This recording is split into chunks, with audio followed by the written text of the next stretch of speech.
Swastiastu. Perkenalkan, nama saya Madya Binrawan dengan NIM 2305531142. Di sini saya akan mempresentasikan tentang suara. Gelombang suara. Gelombang bunyi merupakan gelombang longitudinal yang terjadi karena energi membuat partikel udara merapat dan meregang. Dengan cara ini pula energi dirambatkan ke seluruh ruangan. Jika partikel udara tidak ada atau Anda berada dalam ruangan vakum seperti luar angkasa, suara Anda tidak akan menjalar dan tidak terdengar rekan astronot lainnya. Maka untuk komunikasi di luar angkasa mereka menggunakan gelombang radio atau M. Jika Anda berbicara, maka getaran dari pita suara Anda diteruskan ke udara dan menyebabkan molekul udara merapat dan meregang secara bergantian dari segala arah membentuk muka gelombang berbentuk bola. Laju gelombang suara. Seperti suara, semua gelombang merambat dengan kecepatan tertentu dan memiliki sifat frekuensi dan panjang gelombang. Anda dapat mengamati bukti langsung kecepatan suara sambil menonton pertunjukan kembang api. Kelihatannya ledakan terlihat jauh sebelum bunyinya terdengar, menyiratkan bahwa bunyi merambat Anda kecepatan tertentu dan jauh lebih lambat dibandingkan cahaya. Anda juga dapat merasakan langsung frekuensi suatu suara. Persepsi frekuensi disebut nada. Panjang gelombang suara tidak dapat dirasakan secara langsung, namun bukti tidak langsung ditemukan pada korelasi ukuran alat musik dengan adanya instrumen kecil seperti picol biasanya mengeluarkan suara nada tinggi, sedangkan instrumen besar seperti tuba biasanya mengeluarkan suara bernada rendah. Intensitas bunyi.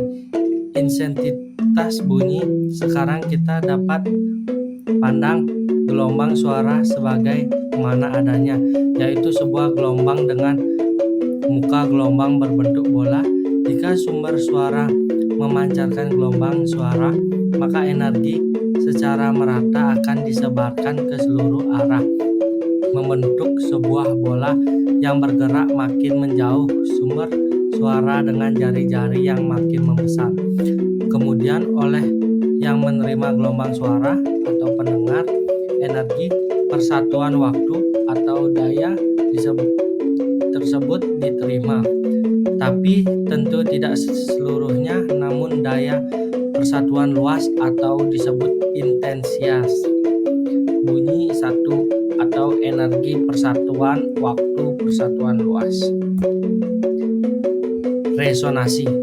Resonansi terjadi karena dua gelombang bunyi yang berfrekuensi sama saling berinteraksi konstruktif. Pengamatan fenomena resonansi ini dapat dilakukan dengan sebuah tabung resonator yang panjang kolom udaranya dapat kita atur dengan menaikkan atau menurunkan permukaan air dalam tabung tersebut. Jika sebuah sumber gelombang bunyi dengan frekuensi tertentu dijalarkan dari atas tabung, misalnya sebuah garpu tala, maka resonansi terjadi pada saat panjang kolom udara 1:4, 3/4, 5/4, dan seterusnya seperti ilustrasi berikut. Hal ini disebabkan seakan-akan ada dua sumber gelombang berfrekuensi sama berinterferensi gelombang selama berasal dari garpu tala dan gelombang keduanya berasal dari gelombang pantul terhadap permukaan air. Refraksi. Selain dapat memantulkan gelombang, bunyi juga dapat merambat atau memasukkan medium yang berbeda. Ketika suara memasuki medium berbeda, gelombang akan dibelokkan, dan inilah yang akan disebut sebagai pembiasan atau refraksi. Hal ini terjadi ketika getaran dari suatu medium masuk ke medium lainnya dengan sudut tertentu sehingga menghasilkan suara lebih nyaring atau pelan tergantung dari medium yang dimasuki oleh suara tersebut. Contoh dari sifat-sifat gelombang, bunyi pembiasan atau refraksi dapat didengar dari suara petir. Perhatikan suara petir yang terdengar di siang dan malam hari. Keduanya memiliki tingkat kenyaringan berbeda. Pada siang hari, suara petir cenderung lebih pelan karena lapisan udara bagian bawah lebih renggang sehingga gelombang yang akan membias berada pada bagian udara atas. Inilah penyebab suara petir menjadi lebih pelan di siang hari. Berbeda dengan ketika petir terjadi pada malam hari, suaranya akan membias pada lapisan udara mendekati permukaan tanah. Hal ini disebabkan pada malam hari suhu lebih dingin sebab lapisan udara sebagian lebih rapat. Di sini ada contohnya ya. Sekian dari saya akhiri dengan para masanti.